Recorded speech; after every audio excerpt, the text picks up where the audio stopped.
सूत जी ने बहुत अच्छी बात कही है। वो कहते हैं हमारे द्वारा किए गए जितने भी पुण्य हैं, हमारे द्वारा किए गए जितने भी व्रत अनुष्ठान हैं, हमारे द्वारा किए गए जितनी भी तीर्थ यात्राएं हैं, हमारे द्वारा किए गए जितने भी धर्म की क्रियाएं हैं, ये सब ठाकुर जी ने स्वीकार कर ली हैं। हमारे पास इसका क्या प्रमाण है? कोई रसीद तो देते नहीं ठाकुर जी। कितनी बार वृंदावन गए थे? हुआ है 10-15 बार, लेकिन 10-15 बार आप तो गए थे, लेकिन ठाकुर जी की अदालत में प्रेजेंट लगी कि नहीं, ये कैसे पता चले? महाकाल भगवान पर कितने बार बिल्वपत्र चढ़ाया, दुग्धाभिषेक किया, ये आप तो गिनवा दोगे, लेकिन महाकाल पे तो हजारों लाखों लोग चढ़ाते हैं। आपका वाला उनको याद है कि नहीं, ये कैसे पता चले? कहने की सीधा अभिप्राय इतना है, हमारे द्वारा किए गए धर्म कर्म की क्रियाएं ठाकुर जी स्वीकार करते हैं, ये हमको कैसे पता चले? इसका प्रमाण क्या है?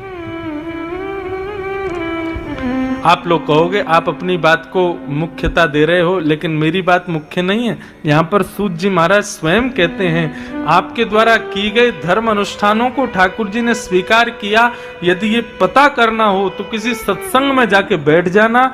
यदि उस कथा को सुनने में, सत्संग सुनने में आपकी रुचि बन रही हो, तो समझ लेना आपके द्वारा किए गए सारे कर्मों को ठाकुर जी ने स्वीकार किया। और यदि उस कथा में बैठ करके बार बार घड़ी पे हाथ जा रहा हो, कब 5 बजे, कब व्यास जी जाएंगे, कब चाय मिलेगी पीने को, कब प्रसाद खाने जाएंगे, और झोंका आ रहा है, फिर पीछे मुड़ के देख रहे हैं कोई सीट खाली हो तो मैं जाके बैठ जाऊं, नहीं उसी पे सो जाऊंगा, कोई पंखा क्यों नहीं चला रहा है, पानी कब आएगा, मतलब कथा छोड़ के बाकी सारे ध्यान आ रहे हैं, तो समझना आपका एक व्रत भी ठाकुर जी ने लिया नहीं है।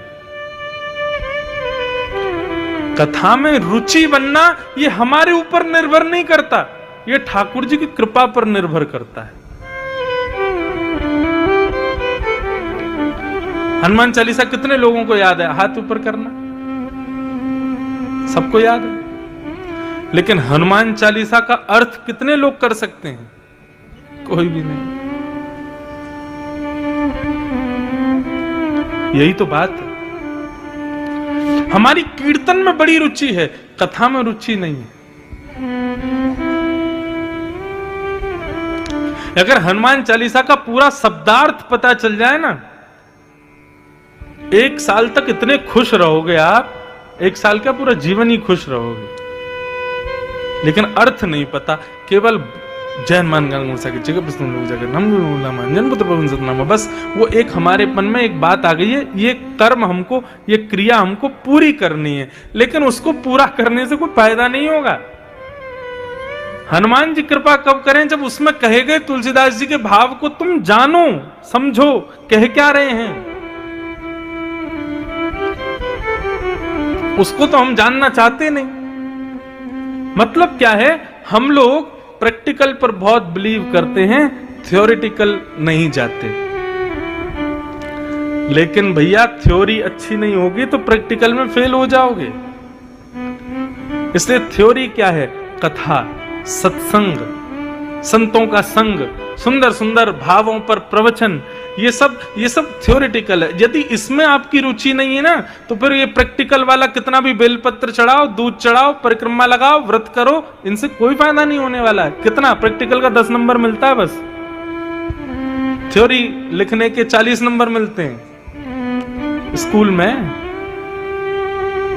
और कोई सोचे मैं प्रैक्टिकल के बेसिस पे ही पास हो जाऊं, नहीं हो पाएगा। कथा में रुचि बनना, कथा में मन लगना, सत्संग में मन लगना, किसी संत को सुनने में आनंद आना, किसी वक्ता की सुनने में रुचि होना, इस बात का प्रतीक है कि ठाकुर जी हमारे द्वारा की गई सब क्रियाओं को स्वीकार करते हैं। कल श्री हरिराम व्यास जी का प्रसंग मैंने कथा में सुनाया था। वे हरिराम व्यास जी ओरछा के राजगुरु थे, और ऐसा हरिराम व्यास जी के चरित्र में आता है कि श्री हरिराम व्यास जी ऐसे एकमात्र ब्राह्मण विद्वान थे जिनके कम से कम 55 राजा शिष्य थे। साधारण नहीं थे हरिराम व्यास जी। 55 राजकुल उनके चरणों में रहते थे।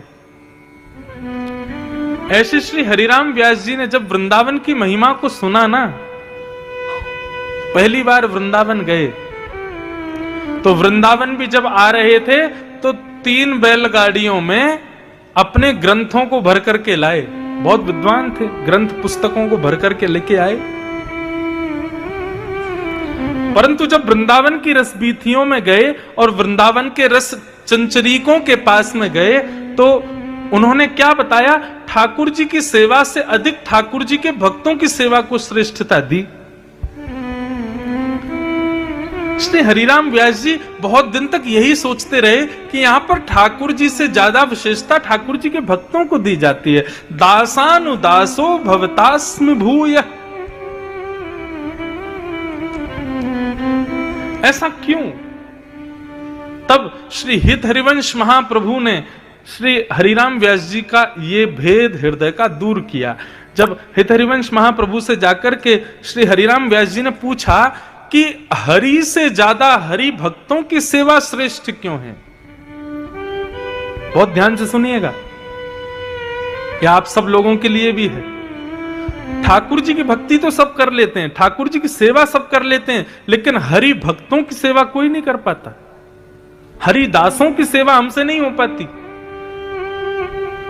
भगवान को मंदिर में जाके प्रणाम कैसे करना है सबको पता है, लेकिन हरिदासों को, संतों को, भक्तों को, वैष्णवों को प्रणाम कैसे करना चाहिए हमको नहीं पता।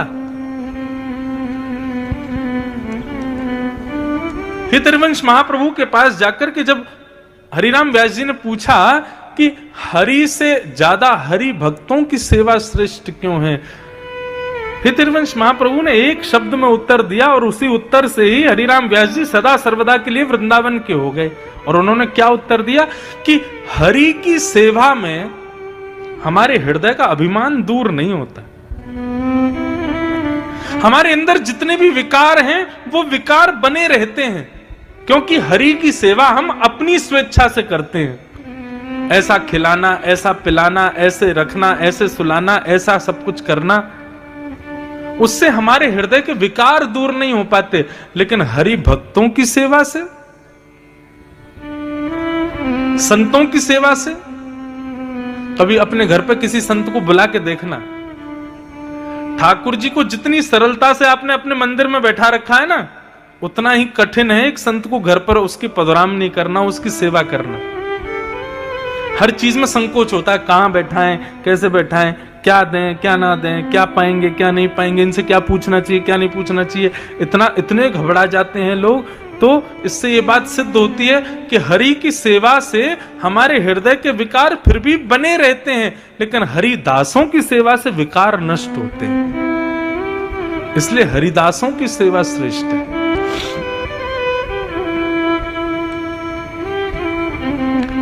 और इसी बात को जब पहली बार सुना श्री हरिराम व्यास जी ने, समझ गए मेरे अंदर अभी तक अपनी विद्या का अभिमान क्यों है, क्योंकि मैंने केवल ठाकुर जी की सेवा को सर्वोपरि माना, ठाकुर जी के दासों की सेवा नहीं की।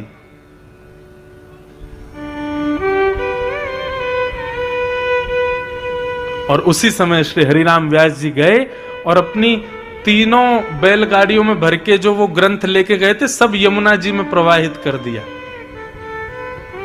किसी ने पूछा ये क्या कर रहे हो? बोले कि अब मेरे हृदय को ज्ञान प्राप्त हो गया। आज तक इन पुस्तकों में खोज रहा था, लेकिन आज एक संत के, एक हरि भक्त के चरणों में जाकर के मुझे वो ज्ञान प्राप्त हुआ।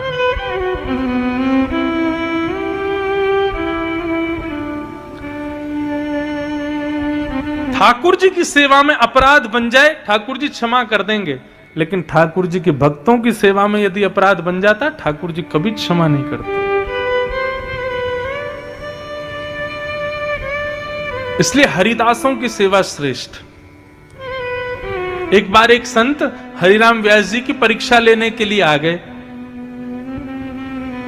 और उन्होंने आकर के कहा, व्यास जी, हरिराम व्यास जी, भोग पवाइए, प्रसाद पवाइए। तो हरिराम व्यास जी ने बोल दिया कि अभी तो ठाकुर जी का भोग लगा नहीं है, ठाकुर जी का भोग लग जाएगा, उसके बाद आपको पवाएंगे। तो संत नाराज हो गए, बोले इतनी प्रतीक्षा करवाओगे हमसे, इतनी देर बैठाओगे हमको? तो हरिराम व्यास जी ने क्या किया, ठाकुर जी की सेवा में जो प्रसादी जा रही थी वो ठाकुर जी के पास ना भेज करके पहले संत के सामने ही रख दी। बोले आप पा लीजिए पहले, ठाकुर जी तो बाद में पालेंगे, दूसरा भोग सिद्ध करवा दूंगा, आपसे ज्यादा विलंब नहीं हो पाएगा, इसलिए आप पहले पालो। ऐसी उनकी भक्तों के प्रति सेवा। तो बंधु ये सब प्रतीक हैं कि ठाकुर जी ने आपको स्वीकार किया। हमारे अष्ट छाप के सखा गाते हैं, गिरधर जब अपनों करी जाने, ठाकुर जी ने अपनाया ये कब जानो? बोले ताको मन भक्तन की सेवा। ताको मन भगवान की सेवा नहीं, ताको मन भक्तन की सेवा। जिसकी भक्तों में ज्यादा रुचि होती हो, भक्तों की कथा में ज्यादा रुचि होती हो, समझना उसको ठाकुर जी ने स्वीकार कर लिया।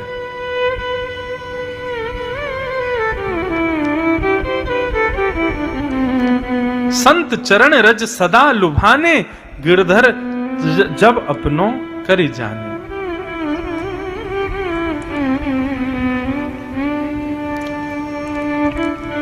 तो ठाकुर जी के द्वारा स्वीकार की गई समस्त हमारे द्वारा की गई क्रियाएं कब स्वीकार होती हैं? जब कथा में रुचि बनती है, कथा सुनाने वालों में रुचि हो जाती है, कथा सुनने वाले अन्य भक्तों में भी रुचि हो जाती है। भक्तों में रुचि नहीं है, भगवान में ही रुचि है। अब दर्शन करने लोग जाते हैं, महाकाल भगवान का दर्शन करने या वृंदावन बिहारी का दर्शन करने, और दर्शन करने जाएंगे, मुख्यता तो भगवान है, लेकिन इतने सारे भक्त चारों तरफ खड़े, उनमें कौन ही मार रहे हैं, उसको पीछे फेंक रहे हैं, बोले तू पहले हट। यदि कोई लाइन तोड़ करके आगे आ जाए तो उसको गाली देने लगते हैं, तो हमसे पहले जाएगा ठाकुर जी का दर्शन करने। भक्तों की बिल्कुल भी विचार नहीं करते, चलो तुमको पहले करना, तुम पहले कर लो, ऐसा भाव नहीं, हमको पहले होना चाहिए। ये भक्त का लक्षण नहीं है। भक्त का स्वभाव ठाकुर जी के भक्तों अब देखो एक कथा सुनाते हैं, श्री नामदेव जी महाराज, तुकाराम जी महाराज पंडरीनाथ भगवान के अनन्य उपासी, पंडरीनाथ भगवान का दर्शन करने जा रहे थे। तो दर्शन करने के लिए जब जा रहे थे तो देखा बड़ी भीड़ लगी है मंदिर में, तो बाहर उन्होंने अपनी चरण पादुका उतार दी, पदत्राण उतार दिए। अब चरण पादुका उतार करके जैसे ही लाइन में लगे दर्शन की में, तो बार बार उनकी दृष्टि जावे, मेरी चप्पल कोई ले तो नहीं जाएगा, मेरी पादुका कोई उठा तो नहीं ले जाएगा, अरे मेरी चप्पल ठीक है कि नहीं है। उनके मन में भाव आया, बोले अरे तुकाराम तू दर्शन करने जा रहा है विट्ठल भगवान का, और मन में आ रही है चप्पल। तुकाराम जी लाइन तोड़ करके बाहर आ गए और आकर के अपना पटका खोला, पटका में चप्पल रखी और गांठ बांध के अपनी कमर से बांध ली। बोले पहन के नहीं जा सकते, कमर से बांध के तो जा सकता हूं। तुकाराम जी का भाव क्या था कि जब मेरा विट्ठल मेरे सामने हो, जब मेरे नाथ मेरे सामने हो, उस समय यदि चप्पल का ध्यान मुझे आ गया ना, तो मेरे दर्शन में व्यवधान आ जाएगा। तो कहीं ये चप्पल व्यवधान का कारण ना बन जाए, तो अपनी कमर पे बांध ली। और तुकाराम जी चले गए मंदिर में भीतर। अब मंदिर में खड़े थे, सब लोग कीर्तन कर रहे थे, जय जय राम कृष्ण हरि। तभी एक की नजर पड़ गई कि तुकाराम जी ने कमर पे चप्पल बांध रखी है। उसने एक को बताई, एक ने दो को बताई, देखते देखते पूरे मंदिर में हल्ला होने लगा, अरे चप्पल कौन लाया, चप्पल कौन लाया। इतने में तुकाराम जी बोले भैया चप्पल पहन के नहीं आया हूं, बांध के लाया हूं। बोले अरे मूर्ख धूर्त, तू चप्पल भीतर लेके आ गया। तुकाराम जी बोले मेरी बात तो सुनो, मैं क्यों लेके आया हूं, मेरी बात तो सुन लो। किसी ने नहीं सुनी, सब चढ़ गए और महाराज हाथापाई करने लगे, और करते करते तुकाराम जी को मंदिर से बाहर कर दिया। बोले तू दर्शन का अधिकारी नहीं है, चप्पल लेके भीतर आया। तुकाराम जी मंदिर के दूसरे कोने में जाकर के बैठ गए और बैठ करके बोले हे विट्ठल, मेरा मन का भाव आपके मंदिर की मर्यादा तोड़ना नहीं था। मुझे ऐसा भी नहीं कि चप्पल के प्रति मेरी बहुत आसक्ति है, मेरा मन ही दूषित है कि मैं मंदिर में जा रहा था तो बार बार चप्पल की स्मृति हो रही थी, तो मैंने तो केवल इसलिए यह किया था कि आपका दर्शन करने जब मैं सामने आपके खड़ा हूं उस समय मेरी चप्पल का स्मृति मेरे अंदर ना आ जाए, इसलिए मैंने कमर से बांध ली थी। हे नाथ, यदि मुझसे अपराध हुआ हो तो क्षमा कर देना। हमेशा के लिए प्रतिबंध कर दिया कि आज के बाद तुम कभी विट्ठल भगवान के दर्शन नहीं कर पाओगे। तुकाराम जी रोने लगे और विट्ठल विट्ठल विट्ठल कहकर के जैसे ही रुदन किया, स्थिति ये हुई, सामने दर्शनार्थी खड़े थे, लाखों की तादाद में भीड़ खड़ी थी, लेकिन पंडरीनाथ भगवान ने अपना मुख उस तरफ मोड़ लिया जहां तुकाराम जी बैठे थे। अपना मुख ही मोड़ लिया, मंदिर का द्वार ही मोड़ दिया।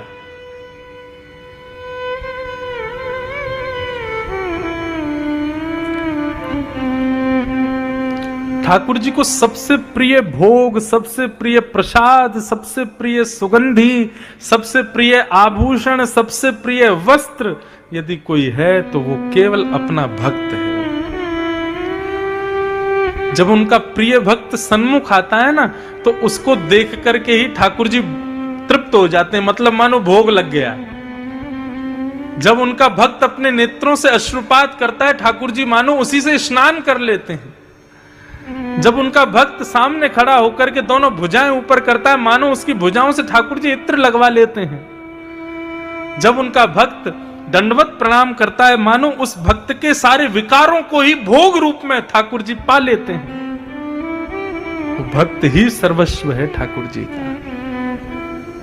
यदि कोई उसका अपमान करता है, कोई उससे बैर करता है, कोई उसको दूर रखता है, तो वो कितना भी बड़ा भक्त हो, ठाकुर जी उसको स्वीकार नहीं करते।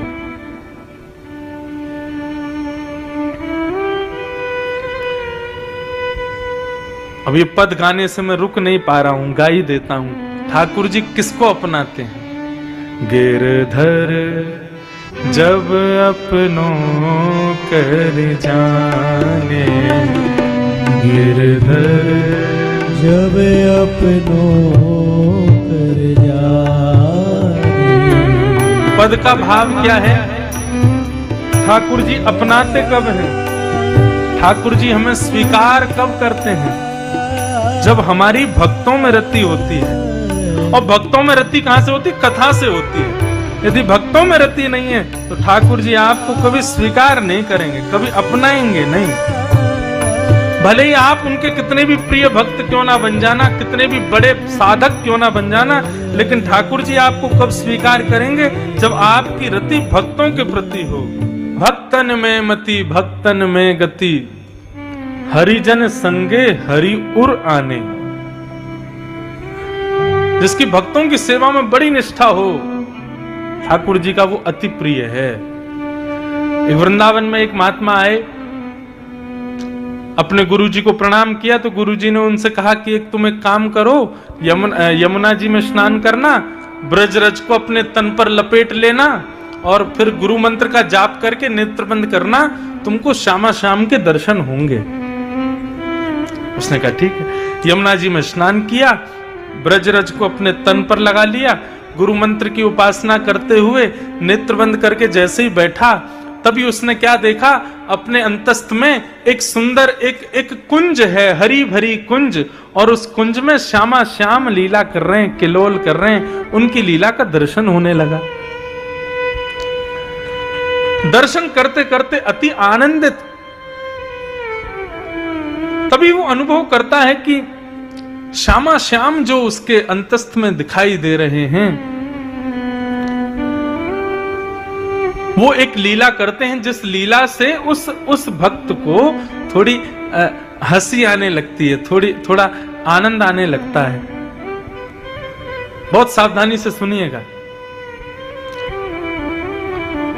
अब जिस समय उसको हंसी आती है, उसी समय सामने से एक ब्रजवासी वो जा रहा होता है, और वो विकलांग होता है, एक पैर नहीं होता उसका। अब वो व्यक्ति हंस तो रहा था ठाकुर जी की लीला देख करके, लेकिन उस विकलांग ब्रजवासी को लगा ये मेरे ऊपर हंस रहा है, ये मेरी चाल पर हंस रहा है। और स्थिति क्या हुई? जैसे उसके हृदय में आया कि ये मेरी चाल पर हंस रहा है, ऐसी भावना आते ही उसके हृदय से ठाकुर जी अंतर ध्यान हो गए।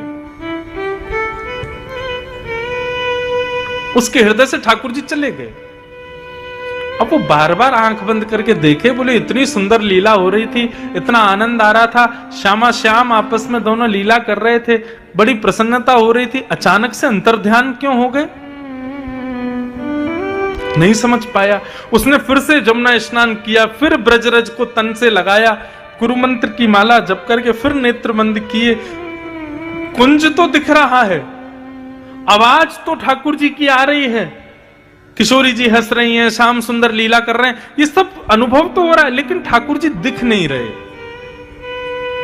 अति व्याकुल 3-4 दिन तक जब उसको दर्शन नहीं हुए, दौड़ करके अपने गुरुदेव के पास गया। बोले गुरुजी, एक दिन ऐसे ऐसे लीला हो रही थी, ठाकुर जी ने ऐसी लीला की कि मुझे जोर से हंसी आने लगी, मैं हंसने लगा, अचानक पता नहीं क्यों फिर श्यामा श्याम अंतर ध्यान हो गए। उनकी आवाज आ रही है, चलने की नूपुरों की ध्वनि आ रही है, कुंज दिख रही है, लेकिन ठाकुर जी नहीं दिख रहे।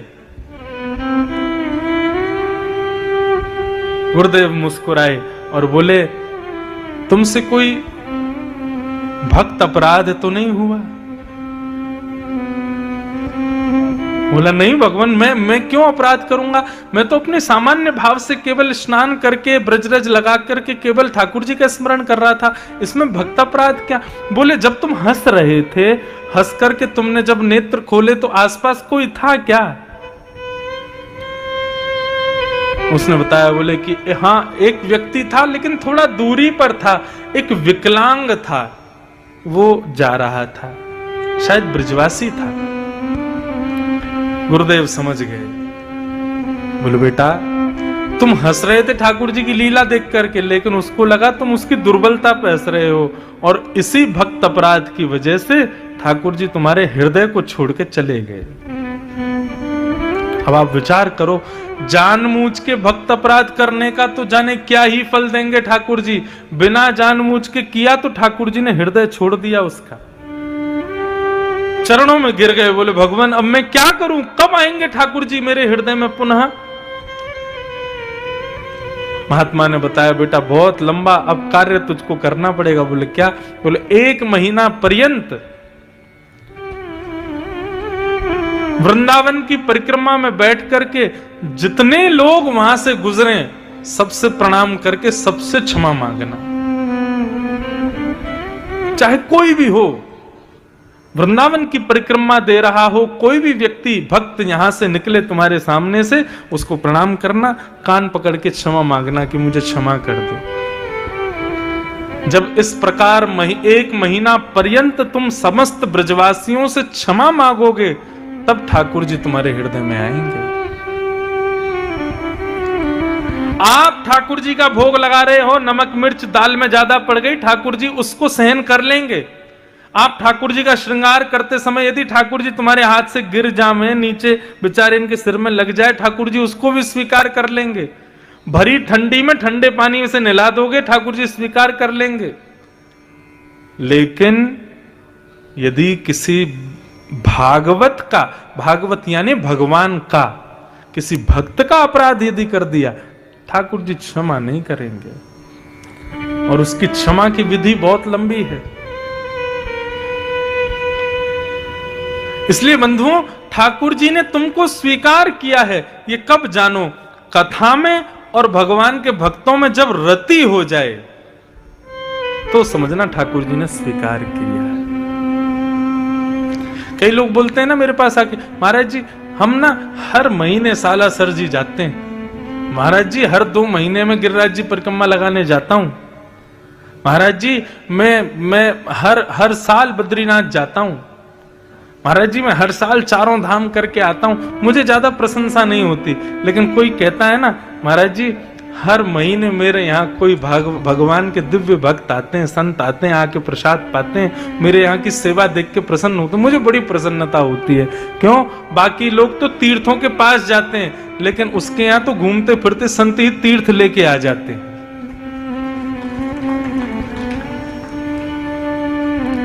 भक्तों की सेवा और कथा श्रवण, ये 2 रुचि यदि आपके अंदर हैं, तो समझना ठाकुर जी ने आपको स्वीकार किया है।